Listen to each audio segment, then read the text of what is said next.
In einer kleinen Stadt gab es 2 Hunde namens Max und Daisy. Seit sie Welpen waren, waren sie unzertrennlich und wurden oft dabei gesehen, wie sie zusammen im Park spielten. Doch leider verstarb ihr Besitzer und sie wurden ins örtliche Tierheim gebracht. Im Tierheim wurden sie in getrennten Käfigen gehalten, und es wurde offensichtlich, dass sie beide zum Einschläfern angesetzt waren, da niemand kam, um sie zu adoptieren. Aber als das Tierheimpersonal Max und Daisy aus ihren Käfigen holen wollte, geschah etwas Seltsames. Sie weigerten sich beide zu gehen und klammerten sich fest aneinander, als ob sie wüssten, dass dies vielleicht ihre letzten Momente zusammen sein könnten. Das Tierheimpersonal war berührt von ihrer Zuneigung, aber auch traurig bei dem Gedanken, sie euthanasieren zu müssen.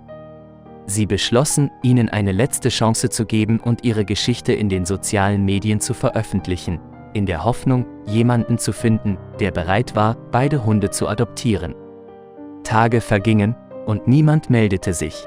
Das Tierheimpersonal wusste, dass die Zeit knapp wurde und sie keine andere Wahl hatten, als eine schwierige Entscheidung zu treffen.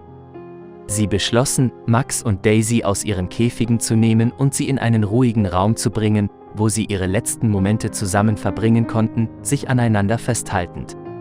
Als sie den Raum betraten, geschah etwas Wunderbares. Eine Familie ging ins Tierheim, nachdem sie die Geschichte von Max und Daisy in den sozialen Medien gelesen hatten. Sie waren von ihrer Bindung berührt und wollten beide Hunde adoptieren. Max und Daisy konnten ihr Glück nicht fassen. Sie waren Augenblicke davon entfernt, eingeschläfert zu werden, aber jetzt hatten sie eine zweite Chance im Leben. Die Familie nahm sie mit nach Hause, und sie lebten glücklich bis ans Ende ihrer Tage, nie wieder getrennt zu sein. Liebe Freunde, wenn euch das Video gefallen hat, setzt ein Like und abonniert den Kanal.